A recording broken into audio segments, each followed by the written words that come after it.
Good afternoon. This is my first time coming to this beautiful temple, a Japanese temple. And first of all, let me express my deepest appreciation and honor to Nipponzan Myohoji, the late Reverend Gyosei Handa Oshutnim Sama. Sorry about my bad Japanese. I'm not so sure whether I pronounced the right word. And that's the pioneer, the person who built this temple. And that's his picture over there, the pioneer of this beautiful temple. And then also I would like to express my appreciation and honor to the Sister Maruta, who is now running the temple. Yeah, Sister Maruta. Yeah. So, without these two reverends, we wouldn't be here today. This is a beautiful temple in Milton, Keynes, with a lot of culture. Japanese garden, a grassy slope in there, and a peace pagoda in there advocating peace. So it's very memorable. I'm deeply impressed by it.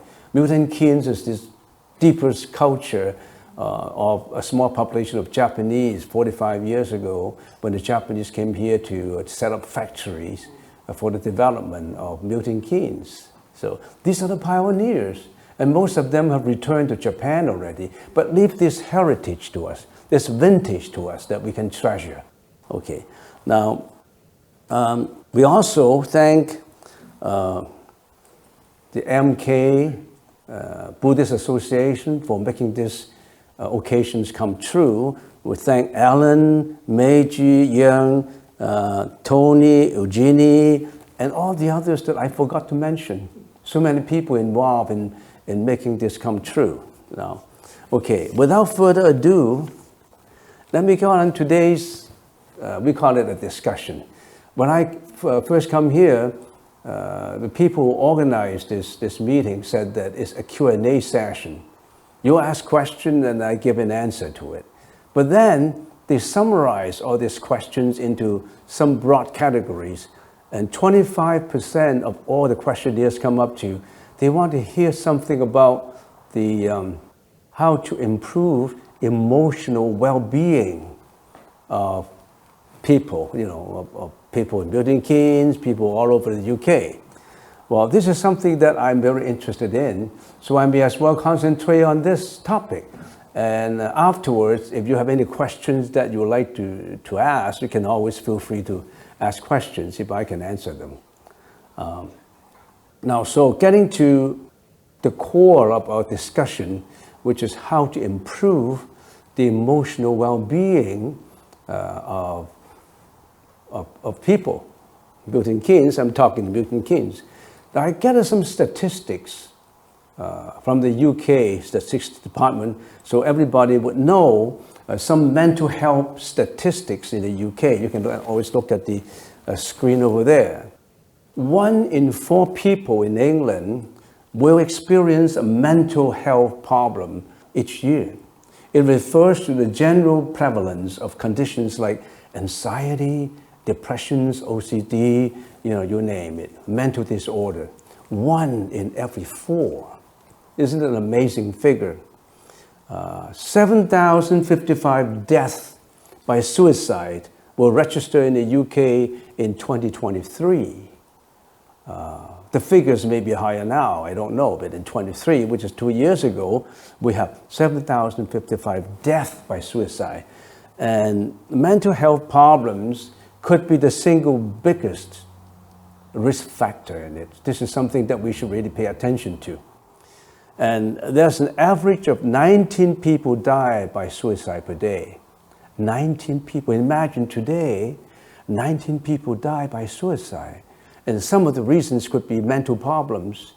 And the highest suicide rate is among males aged 45 to 54. Now, this age group may have some family problems they have to confront, and they couldn't confront it. They just take their life and take it for granted that they don't want to see the problems.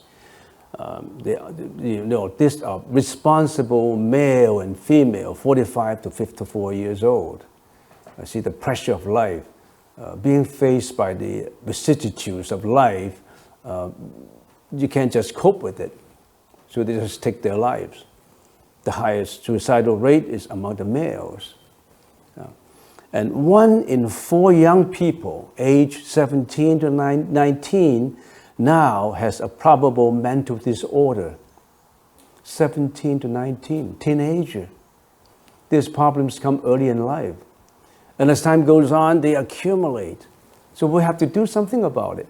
So when I pick up all these questionnaires that summarize into improvement of mental problems, I'm very interested in talking about it because in all my lectures, by the way, I came from Canada. I came all the way from Canada. And I've been talking all over the world, especially in Southeast Asia, about how the Buddhist teaching can contribute to the understanding of mental disorder.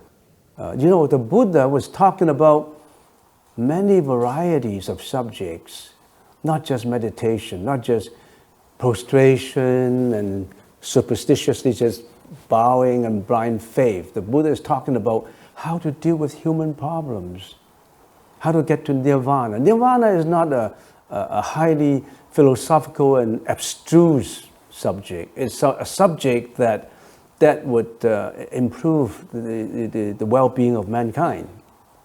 So given all these figures that we know, why don't we explore? I don't know how long this would take. Sometimes, as long as nobody's sleeping. Anybody sleeping now? Because this is a subject. Some people just doze off like that.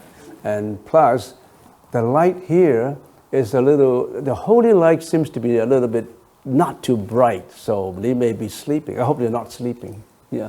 We're talking about many people commit suicide or have mental disorder because they have emotions.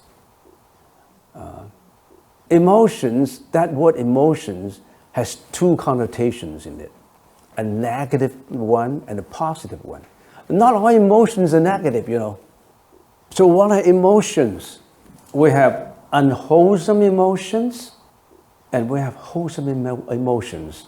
What are unwholesome emotions? Greediness, anger, ignorance, and these are the 3 poisons. The Buddha said these are the 3 poisons. And in the Chinese language, it's tan, chen, qi, greediness, anger, ignorance. That summarize many of the emotions. Now, greediness includes lust, desires, infatuation, anger, rage, hostility, hate, resentment, dislike. Ignorance is depression, sadness, despair, anxiety, self-abasement, self-obsession, self-pity, panic, phobia, worry, nervousness, insecurity. The list is very long. You can name as much as you want. There's so much is included in ignorance. Ignorance can breed a lot of problems. And that word ignorance includes a lot. And these generally are the unwholesome emotions. Of course, this is just the broad categories. There are details underneath it. And what are wholesome emotions? Emotions are not just negative. Joy and love. Joy, happiness, cheerfulness, jubilation, elation, confidence, delight with confidence, enthusiasm, optimism, pride, sense of dignity and love and caring and compassion. Mind you, there's a difference between love and compassion. Love is usually one-sided. Say husband and wife. If the husband loves the wife and if the love is not reciprocated, if the love doesn't love the husband, there'll be problems. So love is always conditional. I love you on the condition that you love me. If you don't, hatred will come out. So love is conditional. But compassion is not. Compassion is unconditional rendering. It's just like when we talk about the Buddha, when we talk about the Bodhisattva, we have a Bodhisattva called Avalokitesvara Bodhisattva. And we usually refer to this deity, if you may call it, the Bodhisattva of compassion. Rendering our love without condition. It doesn't matter whether you're related. It doesn't matter who you are. Anyone in need, she's going to render the help out, whether you are related or not. No conditions. Unconditional love is compassion. So there's a difference in it. Okay. So these are generally the emotions. And then we say, yes, we know all these emotions. We have them. Sometimes we express them. Sometimes we see our laboring people always express this. My husband yelled at me. My wife was really, mind you, some people say ladies have a lot of jealousy, you know. The husband said, my wife is always jealous, always suspicious. All kinds of emotions coming out. But where do emotions come from? When you want to analyze the problem, you have to know the origin of the problem. How do they arise? How do emotions arise? Okay, let's dissect into the problem. Where do emotions come from? Come from your own karma. Emotions doesn't come from you who infuriate me. You yell at me, I feel angry. So you are originating my emotions. No. It comes from your own karma. You know what karma is? The karmic energy, your own karma. Of course, you have to analyze karma. What is karma? Karma is a very deep word that requires a lot of clarification. Its superficial meaning is not sufficient to explain it. We really have to delve deeper into what is karma. Okay, what is karma? Karma is energy expressed through thoughts, actions, and speeches. For every karmic energy, there is an equal and opposite reaction to it, expressed through thoughts, actions, and speeches. We are nothing but thoughts, actions, and speeches. All speech originates from a thought. All actions also originate from a thought. So we say, when we are doing meditation, you know what usually the teacher would say? Be mindful. What is be mindful? Watch your mind. And some people say, watch your mouth. Watch your mouth. You don't bad mouth other people. Actually, you should watch not your mouth. The mouth is just a tool. Watch your mind. Because every sentence is uttered from the mind, not from the tongue. The tongue is just a tool. So karma is energy expressed through your thoughts, your actions. What are these actions? Actions, your behavior. Your behavior, bad behavior, wholesome behavior, unwholesome behavior, and then speeches. Speeches are very crucial. Sometimes a sentence can lead to a murder. A sentence can lead to a dispute. So they say, watch your mouth, really. Speeches are very, very crucial, something that you don't just speak anytime you want, you just speak from a thought that does not really consider anything. So remember, karma is an energy. Can you see karma? Can you see energy? You can't see energy. Energy is not to be seen. Ask the scientists, show me what is energy. Energy maybe can be felt. It cannot be seen. It's not perceptible. For example, for every thought of hatred or loving kindness that arises in our mind, there is an equal amount of hatred or loving kindness that eventually returns to us. Do you believe in that? That is cause and effect. For every thought, not just action, thought, for every thought that comes up in you, there is an equal amount of thought, of hatred, that eventually returns to us. You believe that? That's nothing more than the Newton's law of motion. If you're a scientist, you know there's a Newton law of motion. The third law in the Newton law of motion is the law of action and reaction. There's cause and effect, action and reaction. When you push a wall, there's an action. You push a wall, the wall pushes back onto your hand with exactly the same amount of force of reaction. Maybe you don't realize it. When you push a wall, there's an equal amount of force that push you back. How come I can't feel the wall pushing back at me? The hardness of the wall is the pushing back. It's so hard that you can feel it feel the hardness on it. If the wall doesn't push back at you, your hands will go through the wall. It's just the air when you go through it, then you just go through it. But the wall, you push the wall, actually the wall is pushing back at you, which supports the Newton law of motion of action and reaction, because you feel the hardness. You can't go through it. If it's not pushing back at you, your fingers would go through the wall. You ask Newton. He'll tell you that's true. Okay?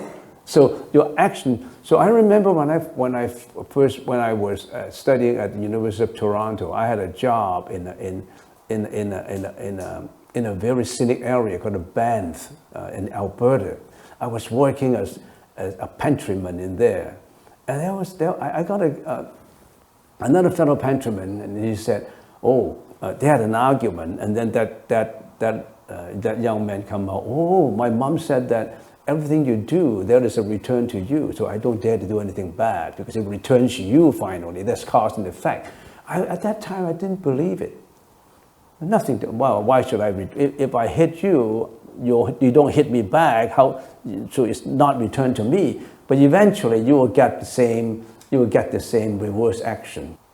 So emotions.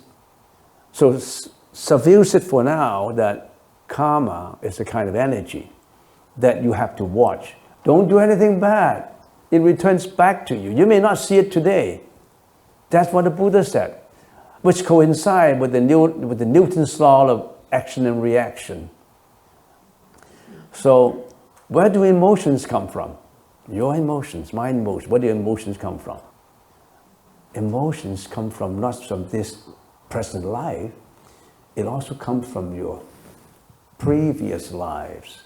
Do you believe in reincarnation? Do you believe in you have a previous life?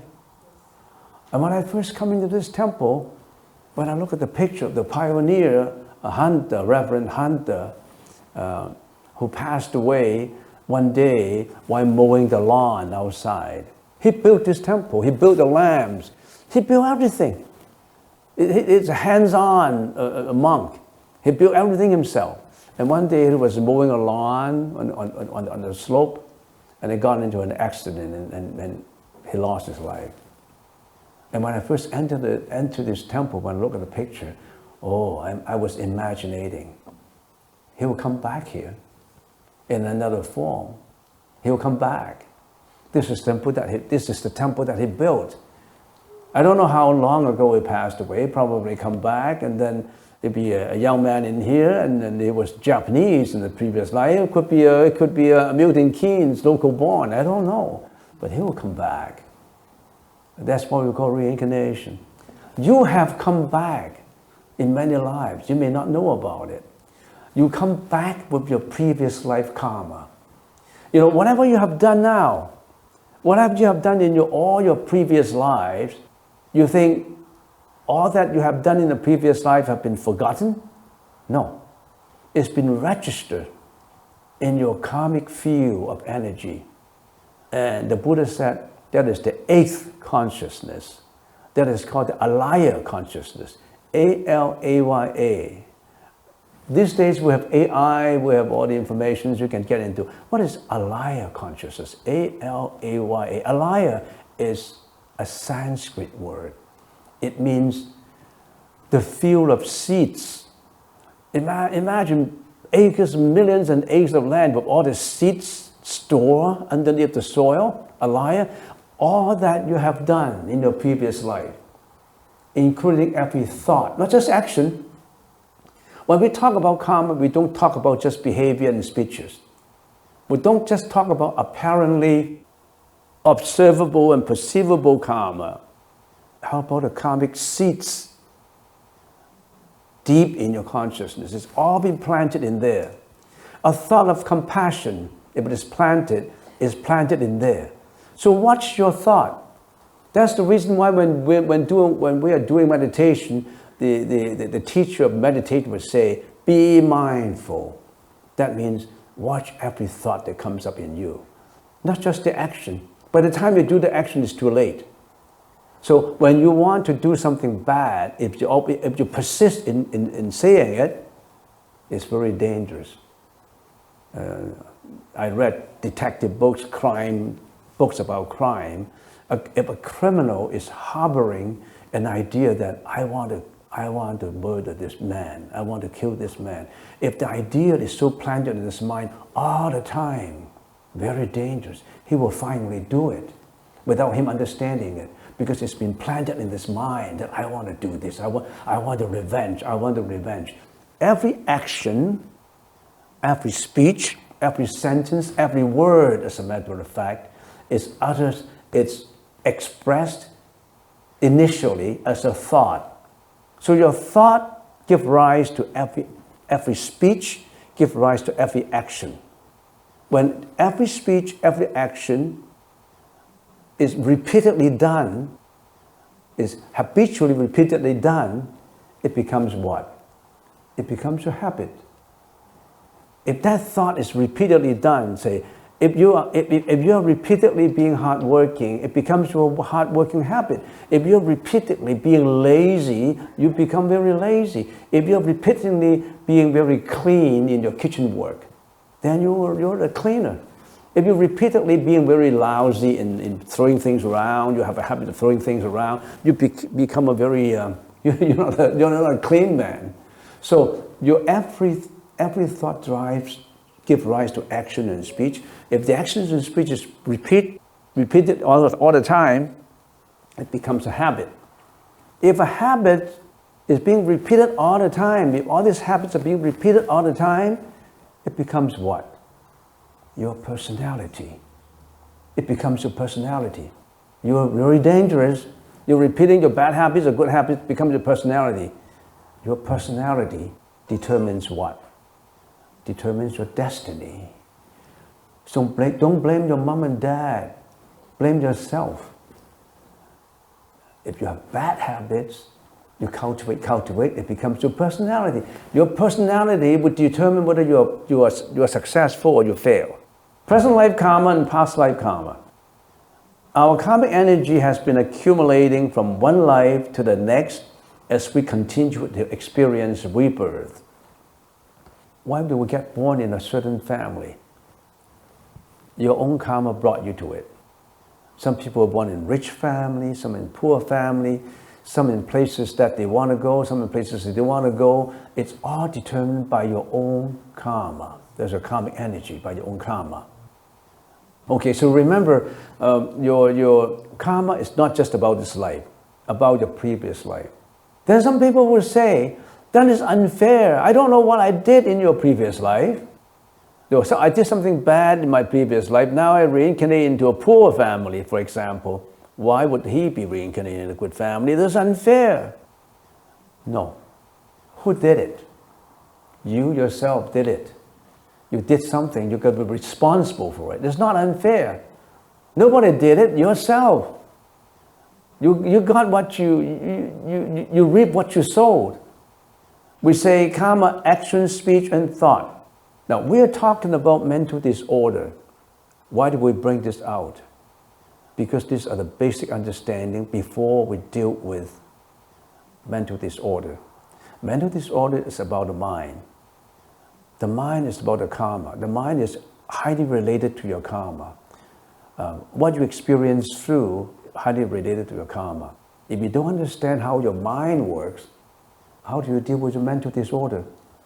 Now, some people at this point may say, hey, this monk is talking about karma, has nothing to do with mental disorder. No, mental disorder is about mentality, about your mind, about your consciousness. So you have to understand your own mind. How can you not understand your mind if you want to understand? When we say meditation, some people say, I want to learn meditation. Then did you learn how your mind works? Meditation is about the mind. That's the reason why people say, be mindful. So let's study one's own mind. And if you talk to a neuroscientist, he would probably agree. Anybody studying neuroscience would say, yes, it's about the mind. Mental disorder. If we want to resolve the problem in mental disorder, we want to know exactly what the mind is functioning, how the mind works. If you know how your mind works, you know how other people's mind work. If you understand, there's a saying in Buddhism, the Buddha said, if one understands the mind thoroughly, there's nothing in the world that he will not understand. He will understand every inch of the world if you understand your mind. Okay, so karma. Karma give rise to action. There's bad karma, good karma, to speech, good speech, thought, bad, good thought. So action will involve with killing, stealing, sexual misconduct, intoxication. This is bad karma related to action. Good karma, renounce killing, protect life, renounce stealing, practice generosity, give up sexual misconduct, and practice discipline. So I'm just summarizing it. Of course, there's a lot of details in it. Right now, I'm just answering a question about improving well-being, and this is supposed to be a course in the study of consciousness. I just take out some piecemeal information, just to satisfy everybody's knowledge about the mind. Speech, bad speech, lying, immoral language, slandering, gossiping, and flattery. Good karma, telling the truth, abandon harsh words, speak pleasantly, and thought, bad thought, greediness, hatred, anger, jealousy, cruelty, arrogance, vengeance, deceiving, egotistic, and wrong views. These are related to the thought. And good thought, renounce greediness, generous, compassion, honesty, and harmony. Of course, in the Buddhist teaching, we call it, there are three very important canons. The first one is discipline. The second one is samatha, which is to let go of wandering thoughts. The third one is wisdom. So the first one is really discipline. One cannot be a Buddhist without observing good discipline. No matter what you practice, whether you practice any kind of Buddhism, whether Pure Land Buddhism, Tiantai Buddhism, Zen Buddhism, Vajrayaana Buddhism, any kind of Buddhism, one has to what? To be a nice person. That's the basic foundation. If you cannot even be a good person, how can you practice the Buddhist teaching? The basis is the discipline. So that's the reason why we have to take the 3 refuges, and also we have to take the 5 precepts. Abstain from killing, abstain from lying, abstain from sexual misconduct, abstain from intoxication. All this, we call it the Vinaya, the discipline. So that's the reason why a good Buddhist is a highly disciplined individual. Being a disciplined individual does not mean that you're too honest to be in the outside world. There's a lot of deceiving to do, no. Some people will say, if I don't eat meat when I go out to entertain people, then I would be like a dumbbell. You know, I can't eat anything. I can drink wine, I can drink anything. But our view is, if you're dealing with a businessman, if the other side of the businessman said that, oh, this guy is disciplined, he will be too willing to trade with you. Do you like to do business with an honest man or a dishonest man? Honest man. Do you like to do business with a disciplined person or an undisciplined sexual misconduct man? Of course you want to deal with a good man. So it's always the opposite view. People would think it's right. It's right to be bad because everybody is bad anyway, so I can be bad. Otherwise I can't mix with them. That's the wrong view. Okay? Now let's move on. Negative emotions lead to mental disorder. Depression, anxiety, sadness, despair, rage, fear, suspiciousness, autism, self-pity, it can go on. And then all this originated from what? Ego attachment, manas, vijnana. I will go on to analyze how we think, so I'm not going to get into the ego attachment right now. Every individual, everyone in here have 8 minds. People say, I only have 1 mind. I have only 1 consciousness, but actually you have 8 consciousnesses. And we'll slowly talk about it. This is a course that takes about 1 semester to do. I'm just doing it in 1.5 hours. This is one semester to study consciousness, but I'm just squeezing it into 1.5 hours. It's a tough job for me. I'm willing to take the challenge. I always like to take the challenge. It's impossible to talk about the mind in 1.5 hours. But I hope that when you walk out of here, you have some information that you like to research on later. Something that you can think about. Something that you can say, oh, I have nothing else to do. Why don't I get into the AI and get some information about what the Buddha is talking about consciousness? That's the time. And actually, when you have nothing to do, don't just get into YouTube, entertainment, British Got Talent, whatever you want. It all starts from Britain, Yeah. So when you have time, get into the AI to study how you think, how you actually think. Your mental disorder adversely affected your health, family, your job, your studies, your marriage, your career, your business, public relations, simply to affect every aspect of your life. Now, I'm getting into the crux of the problem. How do we think? How do we think every day, every second? How do we use our minds? So what is our mental experience? First of all, we have an external environment. Now, I did this based on Buddhist teaching. Imagine 2,600 years ago, there was a saint called Sakyamuni Buddha. He revealed all these. I didn't create these things. I got it from the Buddhist teaching. The Buddha was a neuroscientist. He could understand every aspect of the whole brain, actually, if you really want to do into neuroscience. So let's talk about what is the outside world. I am an individual in here. What are things surrounding me? The Buddha classified this into 5 categories. What is outside? Objects. These are objects. What are objects made up of? Molecules, elements, protons, electrons. But these are objects. These are matter. So object, every object. Sound. Other than objects, there is sound, right? Other than sound, there's also smell. I am smelling something now, smell. Other than smell, there's the taste. My tongue tastes, right? My tongue tastes. All these other objects, I also touch, tactility, touch.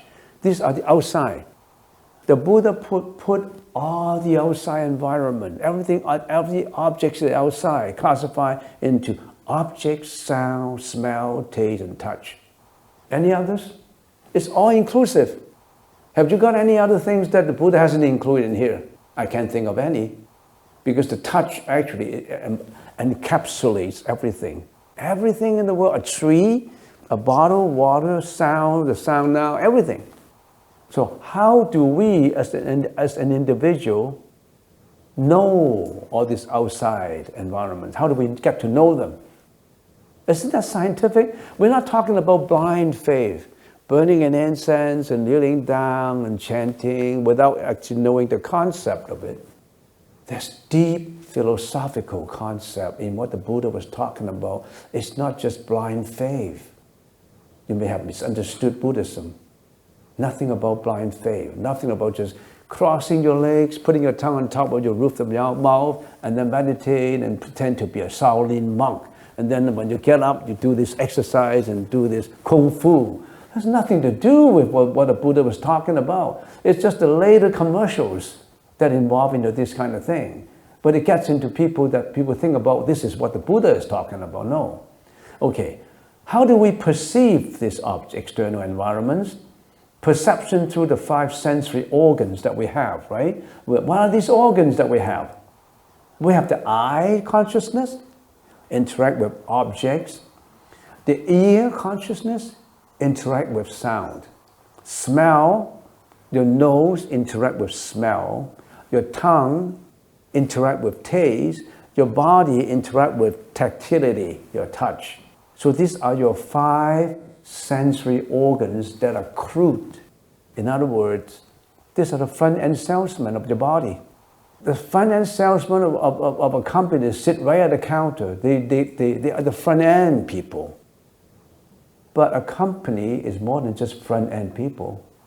There's the manager in there. There's the board of directors in there. Finally, there's also the shareholders.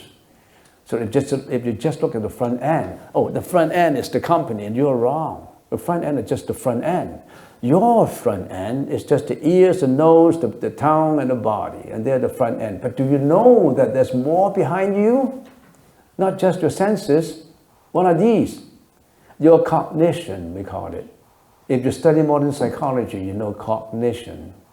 Cognition is in the Sanskrit language. You know what Sanskrit is? Sanskrit is the original classical language spoken by the Buddha at the time of the Buddha. So most of the Buddhist teachings were written in Sanskrit. In India, in the ancient days, there are two very common languages. One is Sanskrit and one is Pali. Pali was spoken by the common people, billions and billions of common people. Sanskrit was spoken by the royal family. They have a differentiation because it's a hierarchical society in India. So the higher level is the Sanskrit, and the lower level is the Pali spoken by the mass people. And most of the writings were written in Sanskrit and as well in Pali. Okay, so we're talking about our five sensory organs. Remember, we're talking about mental disorder. We cannot talk about it without understanding your mind. So we are studying and analyzing the mind right now. So perception. Cognition is the sixth consciousness, which is we call the mano consciousness. And this consciousness is the cognitive process, including interpretation, rationalization of the perception. So when I see flowers, my eyes don't know it's flowers. My eyes reflect the flowers like the lens of a camera back to my cognition. My cognition will go to the previous files. Oh yeah, I see this carnation. This carnation is green, is yellow, is brown. Oh, this is daisy. This is hibiscus. This is rhododendron. This is azalea. And the differentiation does not come from the eyes. The eyes just perceive it, and then your cognition rationalizes it, remembers it, and interprets it. So in other words, if I can use an analogy of a company, all this front-end salesman and sales lady behind, they have a manager. And the manager can dig into the archive files. Salesman and sales lady, they don't have the time to do that. But the manager is always making the decision behind. No, this is an old client, this is a good client, this is a bad client. So cognition is really the mano consciousness, which is the sixth consciousness. And you do all rationalization, remembering, interpretation from your brain, from your sixth consciousness, not from your eyes, certainly not from your nose to make a decision, not from your tongue. And sometimes they make wrong decisions. Most of the time they make wrong decisions. You know what wrong decisions the tongue makes? The tongue makes wrong decisions. The tongue wants to taste the flesh and blood of animals. That's why you are meat eating. Your tongue wants to taste the flesh and blood of animals. That's why you slaughter animals for food. The Buddha said that's not the right thing to do. Your tongue mistakenly wants to attach to the flesh and blood of animals. Then you have pork chops, you have steak, you have lobsters, you kill them for food. So all Buddhists, they're all vegetarian. They don't kill animals for food. Now, I'm just giving you an example. Okay, there's the cognitions, mano sixth consciousness. And then this mano cognitions cognize all images of the past, present, and future. So how come you remember the past? That's from your cognition, not from your eyes. Not from your nose. They refer to the past. They can also budget for the future, like a manager. Your mano, your sixth consciousness, also think, I'm going to do this, I'm going to do that, I'm going to analyze this. That is from your cognitive, which is your sixth consciousness. And then you have a seventh consciousness that most people don't even know. We call it the ego. Your ego is always there, the manas, this ego consciousness. It personalized the foregoing consciousnesses with a self. Your ego always personalizes everything. I like you, I hate you. This is poor, this is rich. I love this guy, I hate this guy. This is the face I like. I like rich people. I don't like poor people. Why do you make all this differentiation? You have an ego in you. You personalize everything. You're born with it. You may not know about it. You carry with it from your previous life. Some people's seven consciousness is really heavy and strong. They stigmatize everything. They discriminate everything. They have very discriminatory approach to everything.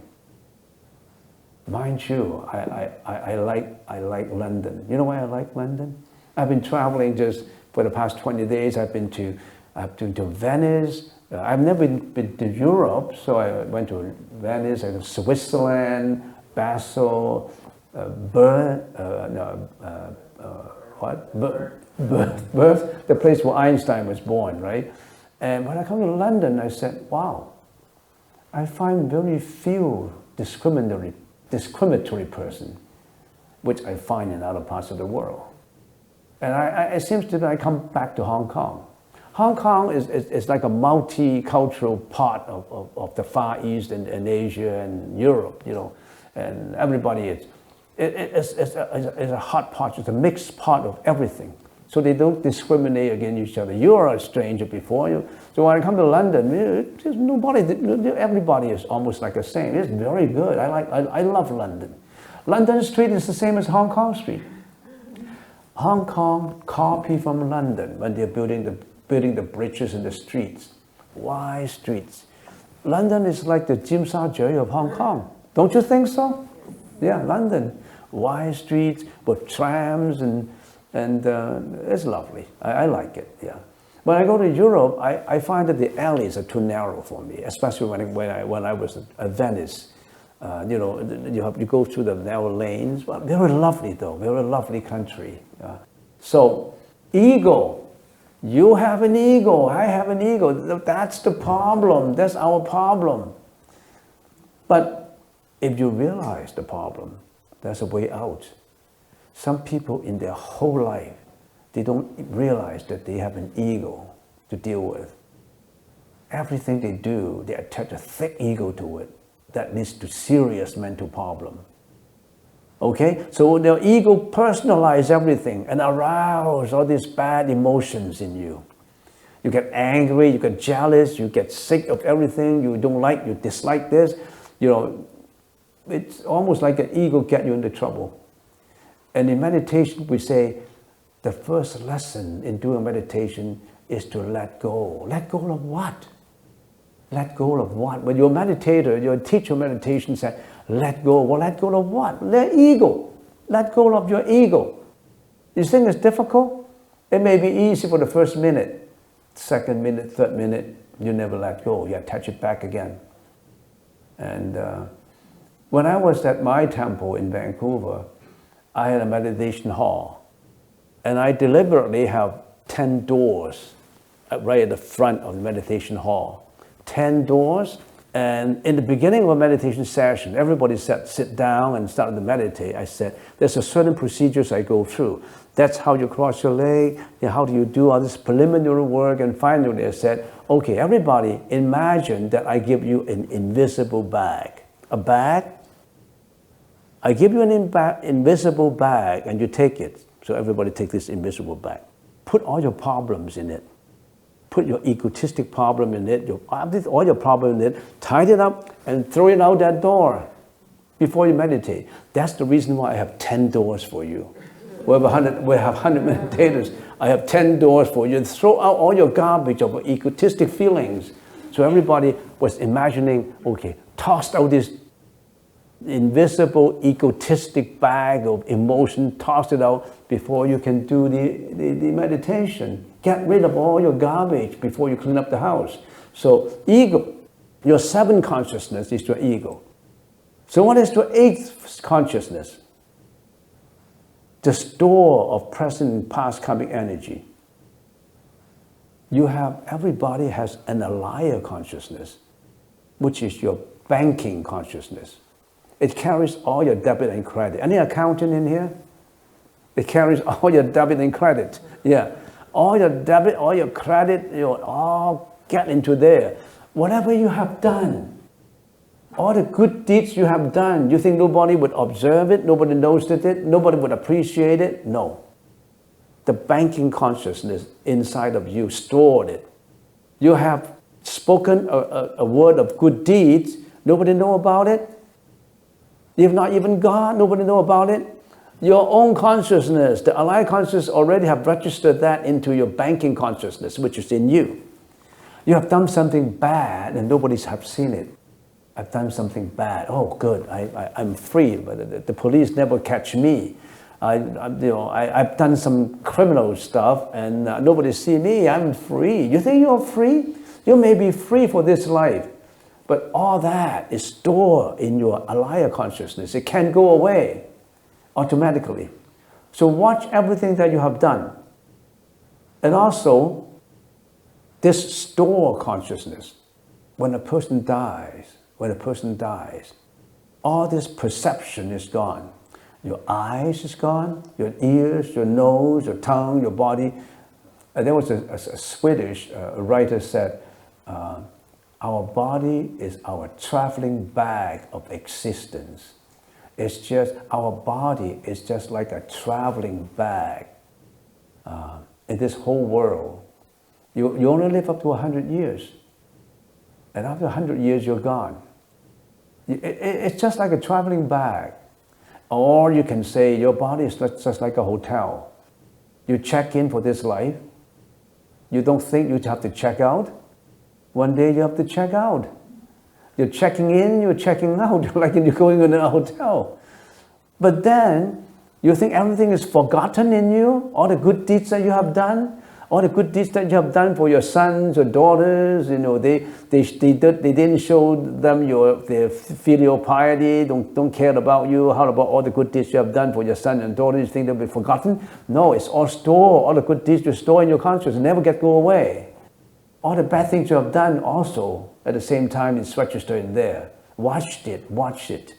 Okay, so we have all these 8 consciousnesses. So when a person dies, the first 5 sensory organs are gone. No more exist. And then your cognition, your brain. You think your brain exists? It doesn't exist anymore. Your brain dies out. How about your ego? Your ego at the verge of death, when you die, it shrinks into the store consciousness. It shrinks into the store consciousness and store in there. And that store consciousness is the last energy that leaves your body. So in other words, your eyes gone, you can see, you can hear, you can taste, but it all gets right into the storage consciousness, and within 8 hours, that alaya consciousness would leave your body. Where does it leave your body? I have a whole story to tell you, but I've got no time. But in other words, there are 6 places in which your alaya consciousness leaves your body after 8 hours. If it is from the eyes, from your energy, your 8 consciousness energy, the alaya energy, everything is dead. But the last that leaves your eye is through your eyes, you'll be reborn in heaven. Your eyes are reborn in heaven. Which heaven? We don't know. There's 28 heavens. There are heavens, but according to what the Buddha said, heavens are not the final place to go. When you have served all your happiness in heaven, you still have to reincarnate. You have to get out even from heaven. You have to go a higher level than heaven. So heaven is a good place to go, but it's not the ultimately good place to go. So if it leaves from your eyes, you go to heaven. If it leaves from your the middle body, it'd be a human realm. So reborn as human again. If it leaves through the kneecaps, you'll be reborn as animal realms. If it leaves through the bottom of your feet, you go down to hell. You suffer in hell. So there's certain places that it last leaves your body, but that involves a lot of explanation to do. If it goes from the top, the crown of your head, you'll be reborn in the Buddha's land. You'll be born in Anuttara Samya Sambuddhi. We call it Nirvana. You bond it with nirvana. Nirvana is outside the world of existence. You talk beyond heaven, beyond existence. That is something that cannot be explained by words. Words have limitation. Human interpretation of words have limitation. But that is outside the subject of my talk. And we talk about all these. Can we carry on now? Are you sleeping? Anybody sleeping now? No, you're not sleeping, right? So far you're okay. I'm not sleeping too, so you're okay. Okay, so remember all these 8 consciousnesses everybody has. Everybody have these 8 consciousnesses. Okay, let's carry on. Okay, why do emotions arise? Let's look at it from a worldly perspective. Because we cannot let go. We cannot let go. Our senses habitually attach to external objects arousing wholesome and unwholesome emotions. When we get into the argument, we always cannot let go of it. It bounds our ego.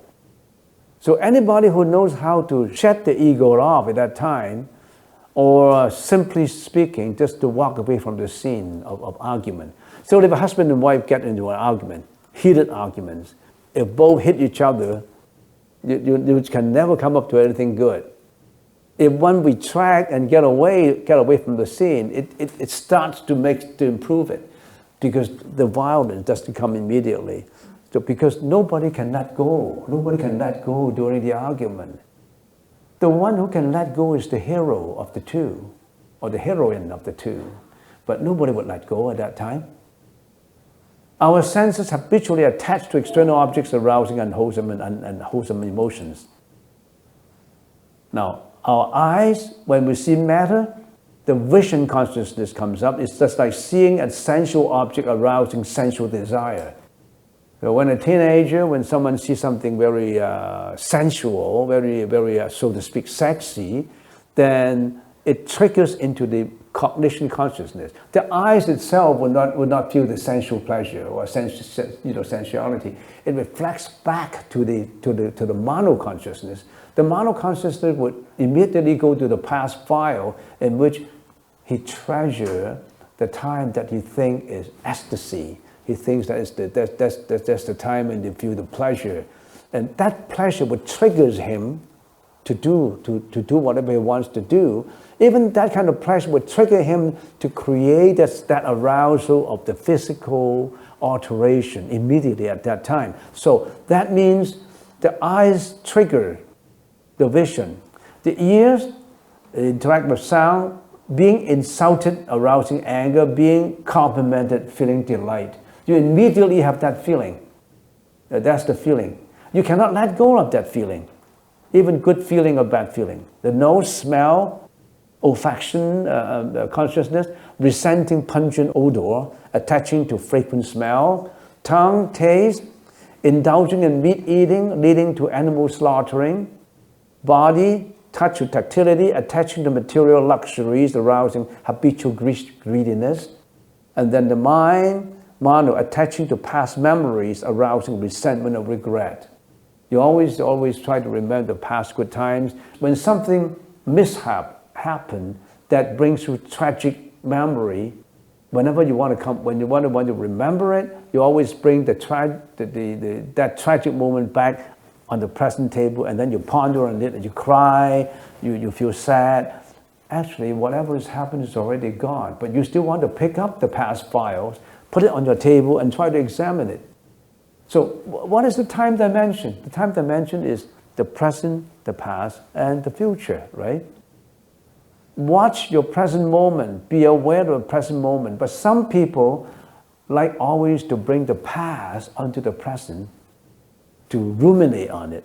How come I got this? How come it's not fair to me? But that is something already happened. But you have the habit of bringing what happened in the past back onto the present table and ruminate on it, ponder on it, agonize on it, try to act on it. Isn't that, so to speak, stupid? Something already happened. You would not allow that to happen, yet you want to remember. You want to bring it back on the present and ruminate on it and get sad about it, and then you make revenge on it. So that's not letting go. So you have to learn to let go. Now, after learning about the nature of emotion, we must begin to learn how to deal with emotions, right? Now, how much time I already have? I already have spent about 1 hour just to explain the brain and the mind. I haven't gotten into the crux of the problem. Now we know the mind, that we should deal with how to deal with these problems. I have to do it in very fast in the next half an hour, how to deal with it, and let's go ahead with it. Are you okay so far? Isn't that too boring for you? No, it wouldn't be too boring, right? No. Okay, now we say, a lot of people like say meditation. But you do, actually meditation is kind of mental therapy. If we want to use modern terms, meditation is not, spiritual, Buddhist, something religious. No, it's a mental therapy. Now, in meditation, there's 2 aspects in a meditation. One is stabilization, and one is introspection. Stabilization, in Sanskrit is samatha. Samatha is to stop your wandering thought. Introspection is called vipassana. Now, you can always get into AI to find out more information about it. So meditation is broken into 2 parts, the samatha and the vipassana. Simple English terms is stabilize your mind first. Now, when you want to stabilize your mind, you must have an object of attention. Now, imagine our mind is like a monkey mind. It jumps from one branch to another. One branch is called greediness. He hangs on the greediness. The other branch is called anger. He hangs on the anger. Hangs on the depression, anxiety, fear, phobia. He jumps from branch to branch, non-stop. Jump from branch to branch. However, if you are the master of that monkey mind, you put that monkey on a leash. You put that monkey on a leash, this allowed it to jump from one branch to another. So, in other words, you must need an object of attention to gear your desultory thinking, to gear it, to control it. In other words, you change your attention from the wandering mind filled with desultory thoughts. You want to control that mind, you want to gear that mind to another attention. And some people like to meditate on a candle. So I'm meditating on a candle. That means every second my mind is flickering. My mind is like a neuron in my brain that spikes all the time. So I want to put my attention not on the wandering thoughts, but on an object. And some people like to use a candle. The Buddha said the best is to use your own breath. In other words, you feel your breath in and you feel your breath out. What is the most akin to you, the closest to you?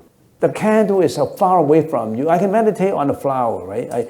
My attention, I don't want my wandering mind to be thinking about yesterday, the future, what I did just now, talk about Mr. A, Mr. B, what work I'm going to do tomorrow. I got a budget to meet. Will I cook dinner for myself or go out for dinner?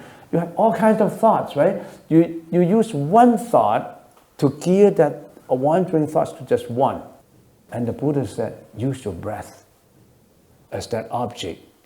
Don't wander your mind, use your thought. Why do you use your breath? The in and out breath. Because your breath is the closest to you. What is more close to you than your breath to your body? Every time when you're breathing, you need that breath, right? Why don't you use a candle? Candle is so far away. You use something that is so akin to your body, so vital to your body. So that's the breath. Then how do you use the breath to stop other thoughts? You just concentrate. I'm breathing in, my breath is in. Anapana, in and out, in and out. I'm just concentrating my thought on my breath so that my thought will not be wandering to my company, my family, my car, supermarket to buy something, or buy a handbag, or going traveling. I mean, you've got all kinds of greediness, hatred, jealousy, all kinds of thoughts. Now, you don't want those thoughts. I'm meditating now. I want to put my attention to just my in and out breath, and that is called anapana. Ana is a Sanskrit word, is in and out. So I'm meditating in here. I don't have to cross my leg really. I just you don't really have to cross your leg in meditation. You just can put both legs on the floor. Some people cannot cross legs. Why do you have to force your legs to cross your leg? You don't need to. You just, as long as you can relax yourself, put both legs on the floor, put both hands on your kneecap, and then comfortably sit in there and say, my breath in, my breath out, in and out. You don't have to lengthen your breath. You don't shorten it. Just naturally, as you breathe every day, in and out, in and out. And in now, out now. So the object of attention is your breath. You focus on your in and out breathing. Now that would stop all your wandering thought, because now your attention is on your breath. Don't hold it, don't lengthen it, don't shorten it. Just naturally watch it in and out. Some people like to count. So you count. You count in 1, in 2, in 3. You just count in, or you just count it out. Why can't you count in and out, in and out? Because if you count in 1, out 2, in 1, out 2, it becomes so mechanical. Too mechanical that sometimes you may lose the attention. You just count it in, or you count it out, whatever you choose. Okay, that is, you use that as the object of stabilization. And then introspection, the 4 foundations of mindfulness. Now that requires some attention. The 4 foundations of mindfulness, we call it satipatthana. Now all these, you cannot get a hold of everything in just 1 hour of talk. The purpose of my talk is not to show you everything. It's impossible for me to tell you everything in 1.5 hours. The purpose of my talk is to initiate your interest in knowing yourself, knowing your own mind, understanding, watching the movie of your own mind. People like to pay to watch a movie. A movie, the script of the movie is written by somebody else. Somebody else wrote a script, you see a movie. Your mind is the script that you write yourself. Are you not interested in your own script? It's an enjoyment to watch your in and out breath, to sit still and quiet and watch how this works. So that is stabilization, is to stop your wandering mind.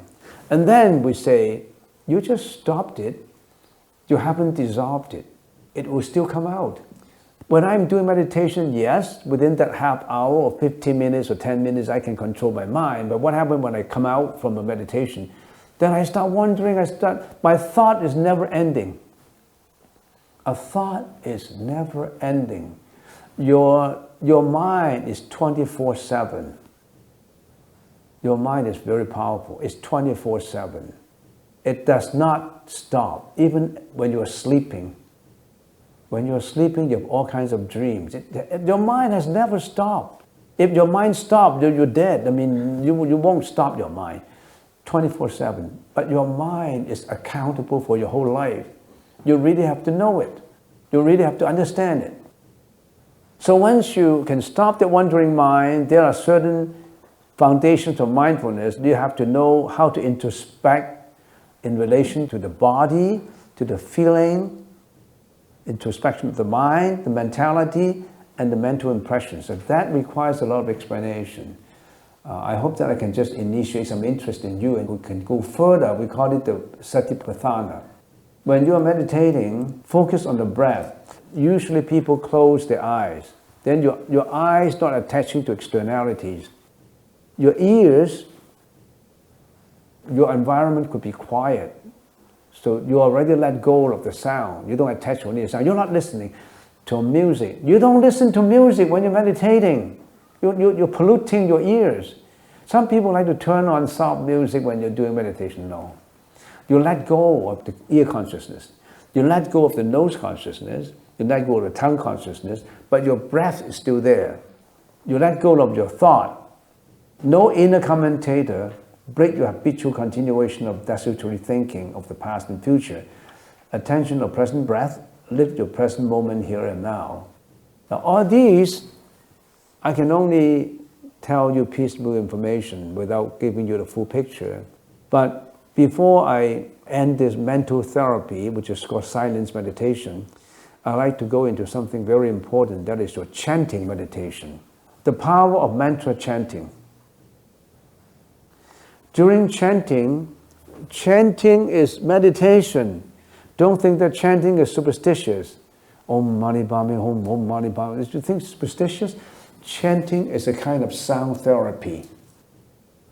During chanting, our physiological changes are occurring.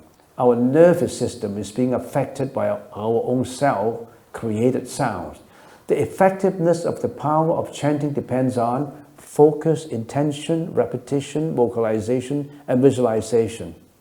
This will produce effect. When chanting has become a habit with the persistent firmness of intent, the effect will come to you. We need a lot of time to talk about the power of chanting, but I have to go fast. So, sound therapy. Scientists have discovered that certain brain waves, frequencies, especially the alpha and theta, may relieve stress and anxiety, facilitate a deep physical relaxation and mental clarity, increase verbal ability and also the performance of IQ, EQ, and verbal, better synchronize the two hemispheres of the brain. We have both two hemispheres of the brain, right? The left hemisphere and the right hemisphere, their functions are different. But if you can synchronize it, you can do it by chanting to synchronize the both. It reduces pain, promote euphoria, and as a result of stimulating the release of endorphins. It's all proven by neuroscience. If you chant, you listen back to the chanting, it improves your whole body. Don't think that chanting is superstitious. Why do people do Om Mani Padme Hum, Om Mani Padme Hum? There's a reason to it. Anything that is repeatedly done produces power. The power comes from repetition. If you're repeatedly doing something great, the greatness will come to you. If you're repeatedly doing something bad, you're in deep trouble. So don't do the bad stuff. Don't repeat it. The power of chanting. For thousands of years, mantra chanting has been successfully used by men as a powerful healing mechanism. Many researchers have proven that the healing properties of sound, including ultrasound and consciousness-altering audible sound, can work gradually and gently to return to the body's own vibration to the natural states. The highly focused and fast vibrations used in ultrasound is now being used in hospitals to break up kidney stones. So in other words, sound frequency can be converged into a power that you don't need operation. It pierces through your flesh to break your stone bladder, your bladder, the stones in your bladder. And it continues to develop in sound therapy. So every chant in you is germinating a seed in your alaya consciousness. It's absolutely important. Sound is very important to you. And music is produced from orchestrated sound. Guitar, violin, piano, a cello, whatever you want to call it. It's orchestrated sound. The difference between orchestrated sound and human-produced sound is human-produced sound is more spiritual and more effective. You may not believe it. There's a lot of proof in that. The most powerful sound does not come from machines, does not come from equipment. It's from your own mind. Your own mind produces the most effective sound. Sound vibrations can lower heart rate variability, relax brainwave patterns, and reduce respiratory rates. So don't underestimate the power of chanting. Certain sounds help to synchronize our fluctuating brain waves, by providing a stable frequency which the brain waves can attune to. By using a repetition of rhythm and frequency, we can harmonize our brain waves. As I said, sound, if it is repeated all the time, will produce effect. From our regular awakening mind in the beta state to a relaxed mind of the alpha state, then to a meditative state, which is the theta state, then to a deep meditative state, we call it the delta state. If in the delta state, you are in deep-seated meditation. In mantra chanting, it is the frequency of the sound vibrations that is being applied to the healing process. In meditation therapy, it is the transformation of consciousness that's being applied in the healing process. So learn how to chant. Pick up a few really spiritual and vintage, ancient mantra. That would be very helpful, particularly if you know the meaning. The power of chanting a mantra or sutra and effective sound therapy to mental afflictions. Orchestrated sound is powerful enough, but more powerful is our human consciousness sound. Self-created sounds such as chanting a mantra or sutra will cause the left and right hemispheres of the brain to synchronize. Left hemisphere. What is the left hemisphere of the brain? It's the ego center, including all learning, logical reasoning, analysis, language center to describe, define, and categorize and communicate emotion center. Your left hemisphere is the emotion center. Now, the right hemisphere, the spiritual hemisphere, abundant with divinity, emphatic, blissful, peaceful tranquility, inward contemplation, and free of attachment and non-self. So develop the right hemisphere. I think there's a book, I don't know if some people read it, A Stroke of Insight. Have you read that book, A Stroke of Insight? In which there was a neuroscientist, a PhD in neuroscience. She is, I forgot her name, I think her name is Jones. Jill Taylor. Well, you can always research into that book, Jill Taylor. Now, Jill Taylor, she is a hemorrhage, and he got a stroke, he couldn't move. He's a neuroscientist, right? He couldn't move. He had a stroke, and he had to stay in bed for 6 years or 8 years. But during the time when he was like a plantation in the hospital, because she is a neuroscientist, she knew that the right hemisphere of the brain or the left hemisphere of the brain, they can synchronize each other. So he's using what he knows about the brain to heal his harmed, damaged brain. And after, I think 8 years, she almost recovered 95%, putting down all the information that she had experienced through, and she came out recovered. She was a vegetation for eight years in the hospital. And that book contained details of how, during the time that he was sick, how he synchronized both hemispheres and helped her to recover. Recitation of sacred mantras, sutras, actually causes the right hemisphere of the brain, in effect, body and mind, to become attuned with divine energy. When one chants a mantra for an extended period of time, one's vibration of sound frequency can invoke the higher energies of the Bodhisattvas, of the Buddha, becoming one and unite with their energies. So you can unite the energies. There's a very famous mantra, and it's called the 6 syllables mantra. We call it Om Mani Padme Hum. Have you ever heard of that mantra? If you heard of that mantra, raise your hands. Om Mani Padme Hum. It's a very famous mantra. Om Mani Padme Hum. And chanting the mantra invokes the powerful benevolent attention and blessings of Avalokiteshvara, the embodiment of compassion. When you are chanting this mantra, for example, some people attach it to superstition. You blindly believe in a deity, but actually that is not, because the mantra itself contains a lot of meaning in it. It's just like it's a grand universal channel station in the clouds, and you just tap into that energy. The mantra itself is the energy that's so after thousands of years, so converge in that energy station. And when you are chanting, you are actually like tapping online onto that energy to get linked to it. Because right now you have a cell phone, you have network, online network, then you know about the power of this. 50 years ago, we don't know. 50 years, 60 years ago, we don't have a cell phone. But now our cell phone can actually tap into millions of miles away. And so is the discovery of quantum physics. So your mind when you are chanting, you're actually tapping into that energy that would be helpful to you. Like in quantum physics, we call it quantum entanglement.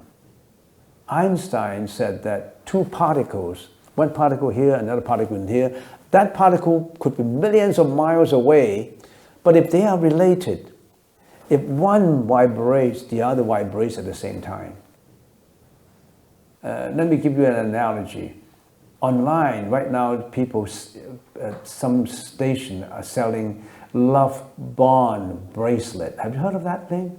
Love bond bracelet. Two lovers, one in China, the other in Milton, Keynes. And there's a bracelet on sale. If one person press a button in there, the other, the wife, can feel the vibration. That means, oh, I love you, I'm thinking about you. The vibration happened in two places, millions of miles away. The analogy is the same. When you are chanting a mantra, you tap into that energy. That energy is about the energy of compassion. You tap into the energy, you're vibrating with it, and when you're vibrating with it, you are being affected by it. So it's always good to be chanting all the time. For example, Om Mani Padme Hum. You want to try that out with me? Put your palms together like that, and you hold it like, look as if you're holding a lotus flower. You're holding a lotus flower like that. Imagine a lotus flower is being held in your hand. And then you do this, and you chant Om Mani Padme Hum. Om Mani Padme Hum. Om Mani Padme Hum. Om Mani Padme Hum. Om Mani Padme Hum. Om Mani Padme Hum. Om Mani Padme Hum. Om Mani Padme Hum. Om Mani Padme Hum. Om Mani Padme Hum. Om Mani Padme Hum. Om Mani Padme Hum. Om Mani Padme Hum. Om Mani Padme Hum. Om Mani Padme Hum. Om Mani Padme Hum. What's the meaning of Om Mani Padme Hum? It's right there. I show you right on the screen. Om is the origin of all sounds and benevolent deeds. The origin of all good deeds. In other words, one has to be disciplined, one has to be good. Om is the origin of all sound. Matne is the most precious jewel, symbolizing the Buddha nature. Everyone has that Buddha nature in you. You have that Buddha nature, no matter who you are, even a doggy, a dog, a cat, all living things, you have that Buddha nature in that being. That Buddha nature will be revealed someday. So Mani is that most precious Buddha nature. How do we reveal that Buddha nature? How do we get it revealed? Padme means lotus, symbolizing purification of the 8 consciousnesses, aiming towards enlightenment. So Padme is, if you want to realize that Buddha nature in you, so you have to learn to be pure in your 8 consciousness. Your eyes must be pure, your ear, your nose, your body, your taste, your tongue. Your ego has to be washed out. Wash out your egotistic feeling. Wash out your ego. Wash out all the bad stuff inside your consciousness. Once you wash it all out, you purify all that, you're aiming towards enlightenment. How do you wash out all the pollutants in your consciousness? Oh, there's lots of ways. One of the many ways is to discipline yourself as a foundation. To be to get away from all evil deeds, only to do good deeds. So Padme is like a lotus flower. A lotus flower is formed from the mud. It's aloof from the mud. So learn how to purify your consciousness. Home is, every time the mantra is invoked, a bodhi seed, a bija, is planted in your alaya consciousness. So every word that utter, it will be planted in your consciousness and it won't go away. So there's Om Mani Padme Hum, Om Mani Padme Hum. Now, I've been talking for 1.5 hours. I haven't even started. Really, I'm telling you the truth. It takes the whole semester.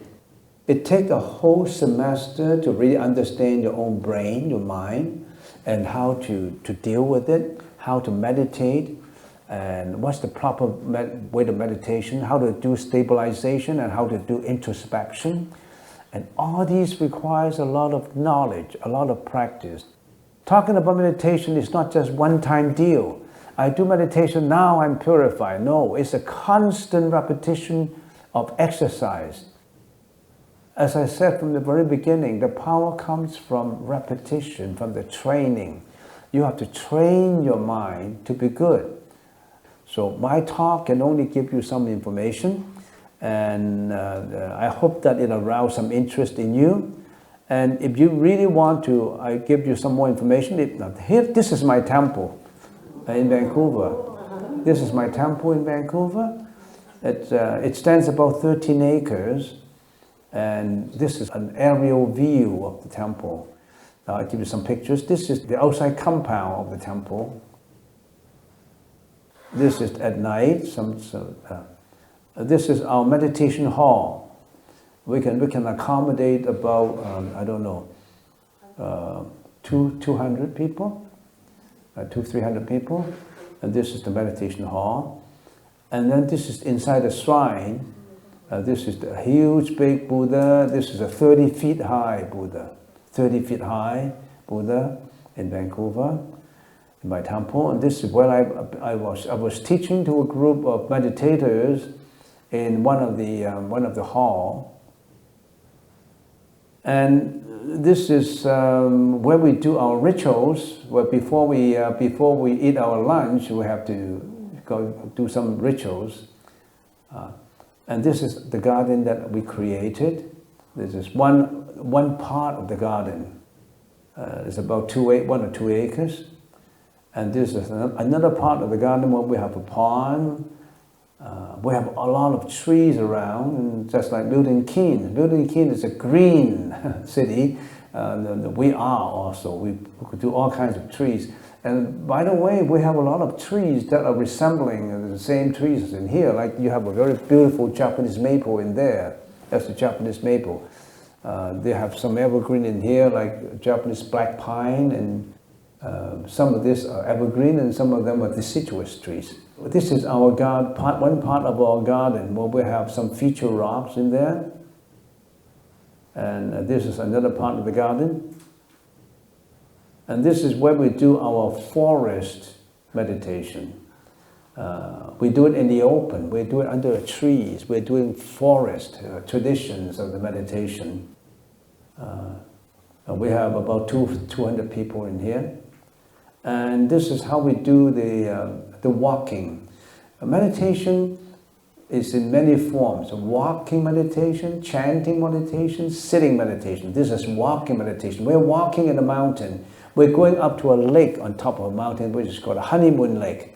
We go up to the lake. We walk from the foot of the hill up to the hill. A lot of walking exercises involve meditation, not just sitting. We have to walk meditation. We have walking meditation, sitting meditation, chanting meditation. We even have eating meditation. When we're eating, we don't speak a word. We keep quiet. Okay, so to further learn about meditation and how to improve your emotional well-being, you can take a snapshot of these. I have a lot of lectures on YouTube. Meditation and Consciousness. My name is Venerable Guan Cheng, and Meditation and Consciousness. I think I have 28 lectures on YouTube. Each one is about half an hour. So you can get onto YouTube and learn about meditation and consciousness, and 9 stages of training the mind, and about the 8 consciousnesses. You can get into YouTube, these are the link. I also talk about the 12 dependent origination. In the Sanskrit language is paticca samuppada. Paticca samuppada, how we reincarnate in samsara, in the world of samsara, how we reincarnate from one life after another. So the 12 links of dependent origination. So that's the end of my talk. I've been talking for 1.5 hours. Thank you very much for not sleeping. So I don't know if that would be beneficial to you. Okay, yeah. I pick anyone from there. I like to answer every question, so I will just take it out.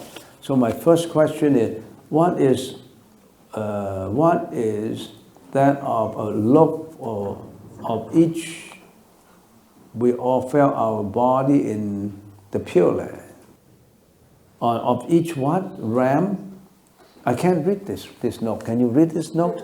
Yeah. Can you read this note? Is it by Sophie? Yeah, Sophie, can you read it out, please? Yeah. Second question, negative thought. I have chronic depression, but I just cannot escape. 2 of my children have autism. 3 people with what we said in 1 negative emotions. If all of this connected, how can we heal this? I need help with my depression. I want to help my children too. Thank you. I think when all the karmic energy are pulled together, like your children have autism, and you have depression because one related to the other, one affect the other. The fact that your children have autism and you must feel sad and mentally you are under a lot of burden. I think all these are karmic energy that bind you. Other than the 2 ways, one is a self-generated power to change it, the other way is other power. So I think the first important method to do it is to use not only your own power, but also an other power. You do some more chanting. Chanting to invoke external power to help you to go through the troubles. Now, I don't know your financial situation. Maybe you could seek outside help in dealing with this problem because your family have 2 autism persons plus your depression. Maybe you should try not let your depression affect you because you have to look after your children. So render your love to your children. The first is to resolve your problems first. Just like when you're in an airplane, if anything happened to an airplane, the first is to take that gas and put it in your own mouth and not into the mouth of your children. And you have to save yourself to can save the children. So heal your own depression first. Try to get your depression out or alleviate your depression state so that you can look after your children. All this is because of karma. Your previous karma could lead you to the situation you are now. You have to face it. Everything is impermanent. Everything will come to an end. But in the interim, use your courage to face it. Face it as if it's a challenge to you. It's easy to back down and say, I fail, I don't want to do anything. But change yourself in order that you can help your children. Save yourself first. Generate this other power by chanting and seek help from externally, from the government, from friends, and in many ways. You have to confront it, you have to face it, don't escape from it. Maybe after a while things would get softened up and you can actually slowly get used to the problem. I have seen people who have all kinds of bad karmic energy clumped together and they still can face it. Time will go on. The sun will always get up tomorrow. You can be grief-stricken right now, but instead of just being grief-stricken, pluck up your courage and face it. Improve yourself and then help your children to go along. Yeah.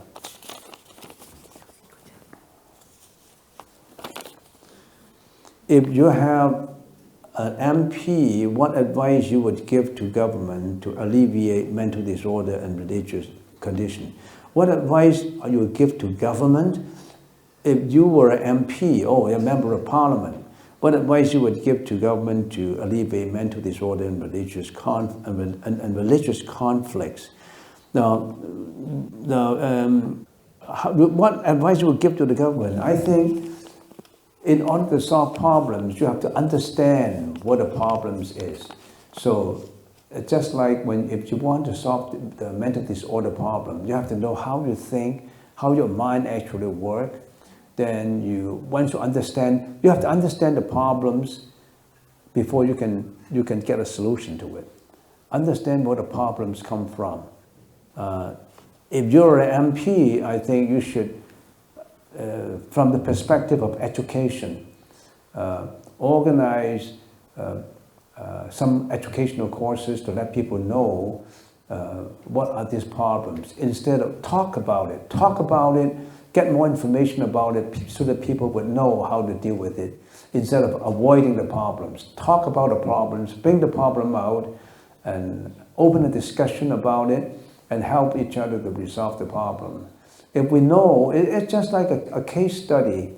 When you run into the problem, you have to analyze the problems, then design a solution to it. There's a saying, all problems have a solution. You can alleviate the problem. So we'll bring it out here to the open and talk about it and understand more about it. And know your brain, talk to scientists about how the brain works, and design. Don't close your door. Get to know more about it. Yeah. I'm a secondary school teacher. I realized that the teenagers are becoming less patient and their thinking is more one-dimensional as modern technology fills them with what they like to hear. Venerable Guan Cheng mentioned we can use AI to learn how to think. Please, would you mind explaining more? Thank you very much. This is an area that requires a lot of clarification in it. As I said, we'll bring it to the open, and we can solve a problem in a day. So we have to get to know it first. We get more knowledge about it. You're a school teacher, you will encounter a lot of different students of different problems at home or the schoolwork. Just slowly go through it. Don't walk away from the problems. Problems always come up. When you see a problem, don't get discouraged by it. Don't get mixed up by it. Don't get angry with it. Just watch it as if it will always come, and we'll see how we resolved it. You have to stand firm and still in your thinking. Don't get scared. Don't get discouraged. And just walk the board. There will be a solution. As long as you keep cool and face it. What is a key to a happy life? A key to a happy life is you have to be a good person. You have to be healthy. You have to get the right understanding of what life is all about. Get to know not just the Buddhist teaching, even if you get to know what is in the Bible. Get to know what the main theme that each religion is talking about. Appreciate life. What you're facing is what you have done in the past. What you have done in the past, you cannot redo it. So any mistakes you have done in the past, don't commit the same mistake again. But go ahead with the right approach. Every day could be a happy day. It depends on your attitude of looking at it. The sun will always get up tomorrow. Don't think about committing suicide. I don't want to see how the sun comes up tomorrow. It does not matter. You just face it. Whatever comes up, just face it and keep cool and see how you confront it. What is your point of view on miscarriage baby loss? A miscarriage baby loss, if it's intentional, then you learn not to do it again. If it's unintentional, It could be a matter of fate. It could be karma. Karma would stop that baby from being born. As long as you try your best, don't mourn on it. Don't feel sorry about it. As long as you have done your best about it. How to deal with fear of unknown future, fear of death. The future hasn't come. The fact that you worry about death does not mean that you don't have to die. The fact that you worry about your sickness does not mean that the sickness will be healed. Let tomorrow take care of itself as long as you plan now. Don't ruminate on your past. The past will never come again. You won't allow the past mistake to be repeated again, so don't hang on to the bad past. Just live at the present moment. Use your courage to face it. Don't worry about future, because the future hasn't come yet. You can plan for your future, but you don't have to worry about it. How to deal with fear? Can you change your destiny? You can change your destiny by changing your thought. Watch your thought. Because a thought would breed your speech and actions. Don't repeat the same thing as a habit, and your habit repeated on the same thing becomes your personality. But change your destiny by changing your thought. So that's why people say when they meditate, be thoughtful, be mindful. Don't cultivate any bad thought. Keep on thinking about generosity, compassion, helpfulness, thinking about good stuff. Don't think about how to rip people off, how to stand on top of all your colleagues, how to help to be better by all kinds of means. Just do it honestly. How to find the balance of inner peace. How to find the balance of inner peace? First, learn it from understanding your mind. How to calm down your mind. So you do your samatha to calm down your mind, and you do your introspection to dissolve the bad thought. In other words, how to get the wisdom in doing it. Getting the wisdom from the Buddha. Right now on AI you can get what the Buddha think. Like some Buddhist concept like the Four Noble Truths, the Eightfold Path, dependent origination. Get to know some of the Buddhist concepts and put that concept in your mind so that you can use this concept to consider all these problems. In other words, get all the tools in a toolbox. You may not have enough tools to use. If you're a carpenter, you need to gather all the necessary tools and materials. So if you all the tools, then you can do a nice carpentry work. You can get the right hammer, the right chisel, the right saw. Get all your tools. All these tools, it's very convenient these days. You can get from AI or from online all these Buddhist concepts. Read these Buddhist concepts and see how can you apply to your thinking. All these concepts are your spiritual tools. All the tools in you that you can use to resolve your problems.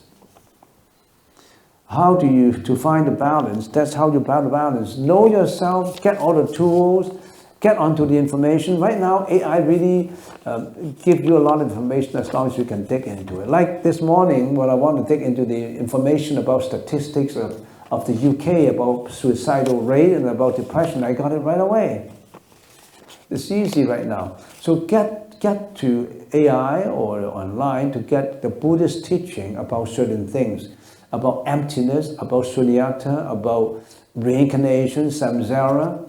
Think about if you want to go for a movie, you look at the script of a movie written by somebody else. Why not just sit down and meditate on your own life? What have I been doing? Have I been doing it right? How do I improve myself? How do I get more tools into my bag? Write your own script. You can write your own script of life. You are the creator of your own life. If your old script is worn out, it's useless, you don't like your old script, write another new script. Get a new script, write onto your new script and follow it. It's interesting to do that. Follow your script. You are You are the director of that script. You are the actor. You are also the audience of it. It's interesting. Can we choose to come back to teach others once we leave this realm if we reach Dharma? Yes, some people make a vow that if I end up this life, I want to come back as a benefactor in education, in medicine. That's the reason why vows are very important. You make vows, I will do that, I would. You make vows, it's the plan, you do a good plan. But next time when I come back, I want to do this, I want to be a good politician. I want to be a politician that would do good to the society. I want to be a good doctor who can help all these sick patients. You can always put your vow in anything. It will come true. Whatever the mind can conceive, the mind can do. The mind is very powerful. Whatever the mind can think, the mind will carry it out as long as you're persistent in doing it. I have read that God as a concept does not exist at all as important in Buddhism. What is your view about it? Nothing is not a concept. God is a concept. So what? Yeah, it's a concept. It's a good concept, right? God is just a name. It's just like you can call Buddha a god. You can call Buddha anything you want. It's just a name. It's not the name. You can call it many names. But that is the consciousness in you. You can call it God, you can call it Jesus, you can call it Sakyamuni Buddha, but it's all that intrinsic nature of purity inside of you. That intrinsic purity, pure nature in you is like a mirror. You have that mirror in you, but that mirror has been covered up with dust and dirt for millions of years. Now our job is to slowly eradicate all the dust and dirt in here. But the fact that that mirror of nature in you has been covered up does not mean that that mirror has lost its reflectability. If this is the mirror, this is covered with dust and dirt, which is all your karmic energy, it does not mean that that mirror has lost its reflectability function. The reflectability is behind the dust and dirt. As long as you eradicate all this dust and dirt, you will see your clear self. And once that is revealed, you are the Buddha. You are away from samsara and reincarnation and suffering. You are one big mirror that is enlightenment. We call it nirvana because there's no other name for it. You can call it anything you want. It's that understanding. People call it enlightenment. Some people call it anuttara samya sambuddhi. Some people call it the ultimate wisdom. Some people call it the God. But that is the intrinsic nature in you that's been covered up by your own karmic energy. You can eradicate that. You can get rid of it by learning how to wash it out. In Pure Land, can you go back to the future and now you're already, I can see that.